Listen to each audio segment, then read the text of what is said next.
मेरे YouTube page astronaut पर आपका स्वागत है। नमस्कार, मैं हूं नरेश कुमार। सबसे पहले उन दर्शकों का धन्यवाद जिन्होंने पेज को सब्सक्राइब किया है, पेज के वीडियोस को शेयर कर रहे हैं, लाइक कर रहे हैं और कमेंट बॉक्स में हमें अपनी राय भी लगातार भेज रहे हैं।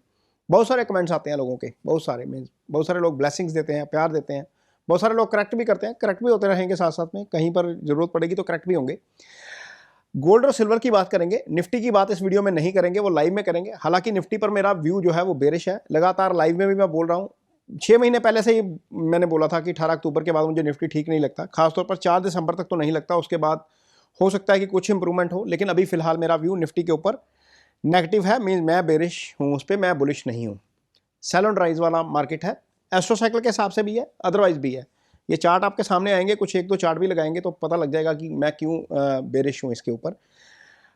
थोड़ा सा चर्चा कर देंगे निफ्टी के ऊपर, लेकिन गोल्ड और सिल्वर इस वीडियो में प्रायोरिटी में रहेंगे। तो गोल्ड और सिल्वर दोनों ने इस हफ्ते अपना जो डिक्लाइन साइड था उसको रोका और गोल्ड डॉलर टर्म में 1990 से 3990 सॉरी 3990 से 4009 पहुंचा, यानी कि महज $19 की ग्रोथ। डॉलर प्रति औंस में कॉमेक्स के ऊपर इसको परसेंटेज में गिनेंगे तो 0.30 बनता है। लेकिन अच्छी खबर यह है कि डिक्लाइन रुक गया और यहां से इसने वीकली कैंडल जो है वो ग्रीन बना दी। चार्ट के मुताबिक मैं बोल रहा हूं कि वीकली कैंडल ग्रीन बन गई, हल्की सी है लेकिन बहुत ज़्यादा नहीं है। ऐसा ही सिल्वर में हुआ। सिल्वर के लिए अच्छी खबर यह रही कि $48 के ऊपर सस्टेन कर गया। 48.04 का लेवल था वीक की शुरुआत में और 48.14 पे इसने जो है वो समापन किया हफ्ते का, लगभग 0.16%। यहाँ पर भी ये कि ये गिरावट जो आई थी वो अचानक से अब बंद हो गई। $54 का इसका हाई था, $54 के आसपास का, 48 के आसपास वो सस्टेन कर रहा है। इस बीच बहुत सारा खेल हुआ, प्रीमियम का खेल हुआ, इंडिया में बाजार में चीज़ें गिरी, सब कुछ हुआ, लेकिन डॉलर टर्म में ये अब है। अब अमेरिका में शटडाउन हुआ पड़ा है, अमेरिका में शटडाउन डिले हो रहा है। हालांकि कल एक खबर थी रात को, जब मैं ये वीडियो हम शनिवार को शूट कर रहे हैं, शुक्रवार रात को एक खबर थी कि जो अपोजिशन है यूएस में उसने एक प्रपोजल दिया है कि इसको शटडाउन को ख़त्म किया जाए, लेकिन अभी फिलहाल कंसेंसस पे चीज़ें नहीं पहुंची है, उसके कारण डाटा जो है वो डिले हो रहा है। पेरोल का डाटा डिले हो रहा है। अब ट्रेडर जो है वो प्राइवेट सेक्टर का जो डाटा है उसके ऊपर थोड़ा सा रिलाई कर रहे हैं, उसको देखने के लिए क्या होगा क्या नहीं होगा। जो प्राइवेट सेक्टर का डाटा है वो बता रहा है कि अक्टूबर में जॉब्स जो है वो लॉस हुई हैं, तो वहाँ पर चीज़ें अच्छी नहीं चल रही हैं। इसी कारण एक सर्वे आया है यूएस में, जहाँ पर 66% ट्रेडर को लग रहा है कि दिसंबर की पॉलिसी में फेड रेट कट कर सकता है ड्यू टू जॉब लॉस जो हुआ है, जो इकोनॉमी की हालत वहाँ पर हो रही है। वहाँ पर हो सकता है कि कुछ ना कुछ चीज़ें जो हैं वो गड़बड़ चल रही हैं इकोनॉमी में, इसलिए रेट कट हो सकता है। रेट कट होता है तो अल्टीमेटली वो फिर जाएगा। इस हफ्ते यदि इंपॉर्टेंट डाटा की बात करें यूएस के, तो 13 नवंबर को आना है। यदि शटडाउन जो है वो खुल जाता है तो 13 नवंबर को कंज्यूमर प्राइस इंडेक्स का डाटा आएगा, इंडिया टाइम पे लगभग 6 बजे आएगा। 13 नवंबर को ही रियल अर्निंग्स आएंगी अक्टूबर की, वो भी लगभग 6 बजे आएगी इंडिया टाइम के मुताबिक। और 14 नवंबर को आएगा प्रोड्यूसर प्राइस इंडेक्स, ये भी लगभग इंडिया में 6 को ही है, मीन्स 6 बजे के, शाम के 6 बजे ही है। तो ये तो फंडामेंटल चीज़ें हैं, क्योंकि अल्टीमेटली गोल्ड सिल्वर चलता है यूएस से ही है, कॉमेक्स पे चलता है या फिर लंदन से चलता है, तो चीज़ें कॉमेक्स के ऊपर ज़्यादा इम्पैक्ट करती हैं। यूएस मार्केट ऑब्वियसली ज़्यादा ही उसके ऊपर हम रिलाई करते हैं। जब सामने स्क्रीन चल रही होती है तो भी हम कॉमेक्स का रेट देखते हैं, फिर कंपेयर करते हैं एमसीएक्स के ऊपर, तो फिर बहुत सारी चीज़ें वो देखते हैं। अदरवाइज ये जो वीडियो मैं बना रहा हूँ ये जानकारी भर के लिए है, ये निवेश की सलाह नहीं है। पहली बात तो ये समझ लीजिए, एमसीएक्स के ऊपर इस वीडियो को देखकर कोई ट्रेड मत करिए। यदि आपको कोई नुकसान होता है तो इसके लिए मैं या मेरा चैनल निजी रूप से जिम्मेवार नहीं होंगे।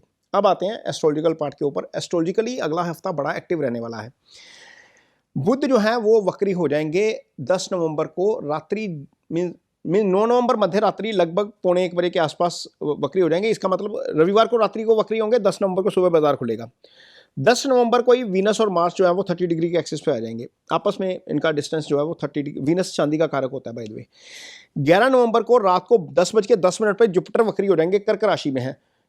नीच का ग्रह वक्री हो जाए तो अच्छा होता है, उच्च का ग्रह वक्री हो जाए तो अच्छा नहीं होता। वो पहले ही स्पीड में चल रहे हैं, शीघ्र गति में चल रहे हैं। इसको मैं अतिचारी नहीं बोलूंगा, अतिचारी बोल रहे हैं लोग। ये शीघ्र गति में चल रहे हैं। उच्च का ग्रह शीघ्र गति में वक्री हो जाए ये अच्छी चीज़ नहीं है। ये 11 नवंबर रात्रि को होगा, रात को 10:10 पे। 12 नवंबर को सन एंड मून जो है वो वैधृति योग में आ जाएंगे 4:48 में सुबह।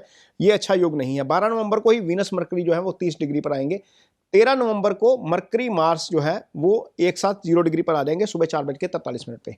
तो अल्टीमेटली यदि मोटे तौर पर इस चीज़ को देखें तो अगले हफ्ते में काफ़ी उठापटक नज़र आती है एस्ट्रो साइकिल के मुताबिक। लेकिन यदि मैं गोल्ड और सिल्वर को इस एस्ट्रोलॉजिकली व्यू इसका देखूं, चूंकि मंगल बुध के साथ है, बुध ट्रेड का कारक होता है, मंगल भी सोने का कारक है। कुछ लोगों को लगता है कि मंगल सोने का कारक नहीं है। कमेंट बॉक्स में कुछ चीज़ें कमेंट में आई थी, वो लोग प्लीज़ मेरी रिक्वेस्ट है कि उत्तरकाल अमृत का पेज नंबर 127 पढ़िएगा, जहाँ पर कारक के रूप में मंगल को सोने का कारक बताया गया है। तो ये जो भी मैं बोल रहा हूँ वो शास्त्र के रेफरेंस से है, अपनी तरफ से कुछ नहीं बोल रहा। कुछ लोगों ने, हो सकता है जो कमेंट कर रहे हैं उन्होंने ये बुक ना पढ़ी हो या नहीं देखा हो कि कारक तत्व कौन से होते हैं किस चीज़ के, तो किस ग्रह के कारक तत्व कौन से हैं, हो सकता है उन्होंने कमेंट कर दिया। तो खैर, इसके ऊपर अगला वीक जो मुझे लग रहा है, मैं बेरिश नहीं हूँ गोल्ड सिल्वर के ऊपर। कोई भी डिक्लाइन आता है हल्का फुल्का भी, तो वहाँ पर बाय करना चाहिए। ऊपर जो है वो आपको ठीक ठाक टारगेट यहाँ से मिल सकते हैं। अब यहाँ से दोबारा हो सकता है कंसोलिडेट करे, एक ही बार में रैली ना दे। रैली मुझे यहाँ पर लगती है 17 नवंबर के बाद। उसका रीज़न समझिए, अब ये चार्ट आपके सामने आ गया। 17 नवंबर की ये कुंडली है, सूर्य और मंगल एक साथ 8 राशि पे, क्योंकि सूर्य का गोचर होगा 17 नवंबर को। वृश्चिक राशि में दोनों ग्रह आ गए। अब वृश्चिक राशि से सीधी दृष्टि आप देखिए कहां पर जा रही है, वृषभ राशि के ऊपर। दो पाप ग्रहों की दृष्टि वृषभ राशि के ऊपर। शनि इस समय मीन राशि पे चल रहे हैं, शनि की तीसरी दृष्टि वृषभ राशि के ऊपर। अब वृषभ राशि क्या है, ये ईरान की प्रभाव राशि है। पीछे खबरें आई थी कुछ कि ईरान में कुछ ना कुछ गड़बड़ चल रही है, ईरान अपना न्यूक्लियर प्रोग्राम दोबारा जो है वो बना रहा है। ऐसा संभव है कि अगले 20 दिन में, क्योंकि 7 दिसंबर तक मंगल यहीं पर रहेंगे, ऐसा संभव है कि अगले 20 दिन में 17 नवंबर के बाद कुछ ना कुछ क्राइसिस हो जाए, और मिडिल ईस्ट में होगा, क्योंकि ये राशि जो है वो इस एरिया को रिप्रेजेंट करती है। वहां पर वॉच रखना चाहिए। यदि ये होता है, ये होने की संभावना इसलिए भी ज़्यादा है क्योंकि वृश्चिक के ऊपर आप देखेंगे कि मंगल और सूर्य हैं, दोनों ही पाप ग्रह हैं, और इसी के केंद्र में राहु 11 पे चल रहा है, यानी कि कुंभ पे चल रहा है, और केतु आपका चल रहा है सिंह राशि पे।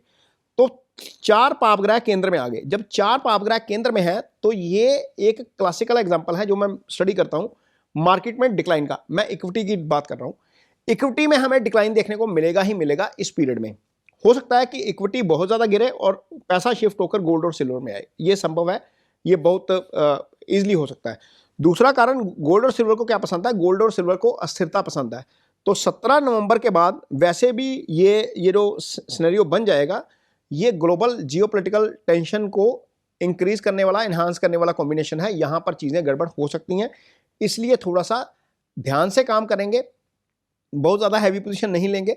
यदि पोजीशन लेनी है कोई तो हेज करके चलेंगे, क्योंकि इक्विटी में तो मैंने 6 महीने पहले एक वीडियो शूट किया था जिसमें मैंने बताया था कि 18 अक्टूबर के बाद से निफ्टी मुझे ठीक नहीं लग रहा। 4 दिसंबर तक का समय मैंने उसमें बताया था, तो कुछ लोगों ने हो सकता है वो वीडियो देखा भी हो। तो इक्विटी पे मैं अभी बेरिश हूँ। ये इसी कारण है जो मैं आपको बता रहा था ना कि इक्विटी में मैं बेरिश क्यों हूँ, मुझे ये कॉम्बिनेशन अच्छा नहीं लग रहा। अब इसके बाद जो 7 दिसंबर है, मंगल आगे निकल जाएंगे। अब क्या होगा, 7 दिसंबर को मंगल आगे निकलेंगे, सूर्य पीछे पीछे उसके साथ हो जाएंगे। सूर्य फिर अगेन 16 दिसंबर को वहां पर आ जाएंगे। अब 16 दिसंबर को मंगल धनु में, सूर्य भी धनु पे, और केतु सिंह राशि में बैठे हैं, धनु को देख रहे हैं। अब जैसे वृषभ राशि पर आई ना पीड़ित हुई, वृषभ राशि पीड़ित हुई 3 पाप ग्रहों से, वैसे ही धनु राशि पीड़ित हो जाएगी पाप ग्रहों से।